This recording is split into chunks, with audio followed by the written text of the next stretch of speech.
La coupe à laquelle je viens d'assister n'est qu'une illustration de ce qu'on peut faire lorsqu'on croit en soi-même. Vous aurez constaté que sous ces derniers moments, en ma qualité de Premier ministre, j'invite systématiquement les Maliens à avoir confiance en eux-mêmes.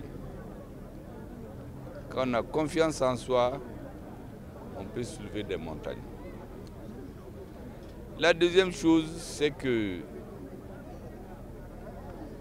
j'ai remarqué un peu d'injustice, il faut le dire. L'enveloppe remise à l'AGEFO, elle était un peu lourde. Les autres, on ne nous a pas dit ce qu'il y a dans l'enveloppe. On a cherché à savoir, bon, il paraît que c'est le secret de leur firme. Mais pour l'AGEFO, on nous a dit ce qu'il y avait dans l'enveloppe. Elle paraissait un peu lourde quand même. Je pense qu'il fallait plutôt faire une enveloppe lourde pour les autres qui n'ont pas eu le trophée. Mais ça, c'est pour vous amuser un peu. En réalité, l'AGEFO et l'ORTM ont montré à travers leur détermination, leur fair play, la camaraderie qui a parcouru tout le match, ont montré ce que notre pays doit être. On compétit, on est des adversaires, nous ne sommes pas des ennemis. C'est un exemple pour toutes les autres composantes de la société, y compris les politiques. On peut être des adversaires, mais on n'est pas des ennemis. Ils se sont retrouvés autour du ballon, les Maliens se sont retrouvés autour du Mali. C'est ce qui m'a fait dire récemment aux uns aux autres que quel que soit le bord politique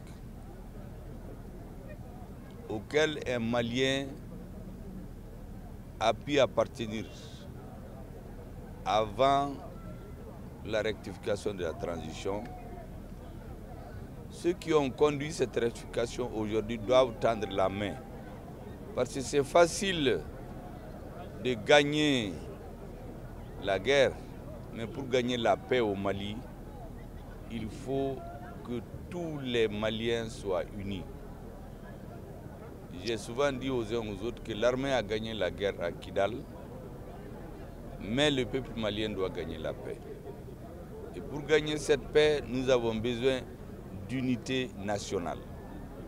Nous avons besoin d'une union sacrée autour du chef de l'État, autour de notre armée, autour des autorités de la transition pour faire aboutir les exigences majeures du peuple malien qu'il a exprimées lors des assises nationales de la refondation. Les agents de l'ORTM ont fait montre d'un courage. Je sais qu'ils ne sont pas aussi nantis que l'AGEFO. Ils courent derrière beaucoup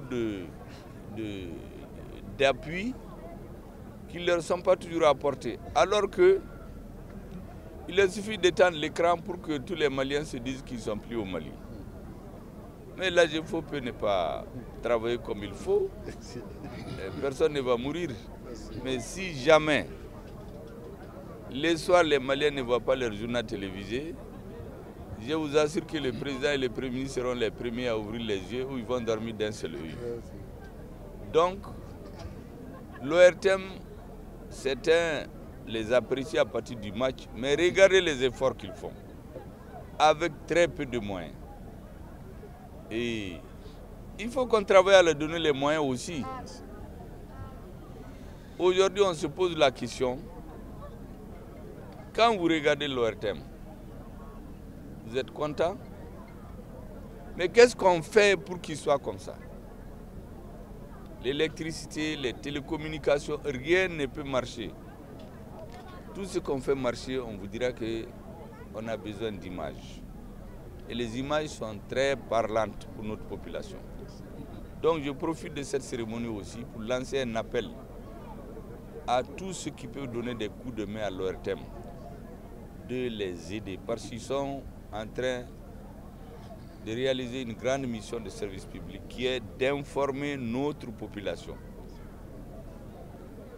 les ministres rappellent souvent que les grandes priorités de notre pays aujourd'hui, notre armée a fait son travail, notre chef suprême des armées, notre ministre de la Défense, les chefs militaires et les militaires font le travail. Ce qui reste là, où en plus de tout, il faut le développement économique et social. Mais pour que tout le monde se lève, il faut qu'il soit bien informé. Ce que le ministre de la Défense fait, ce que le ministre des Affaires étrangères fait, ce que tous les autres ministres font. Les Maliens le voient tous les soirs. Grâce à qui? Grâce à Dieu et grâce à l'ORTM. Donc je voudrais profiter pour les féliciter, tous les travailleurs de l'ORTM. Mais il faut avouer que sur ce terrain, les femmes de l'AGEFO avaient fait beaucoup plus de bruit. Depuis que j'étais venu, je sentais qu'elle était décidée à arracher cette coupe.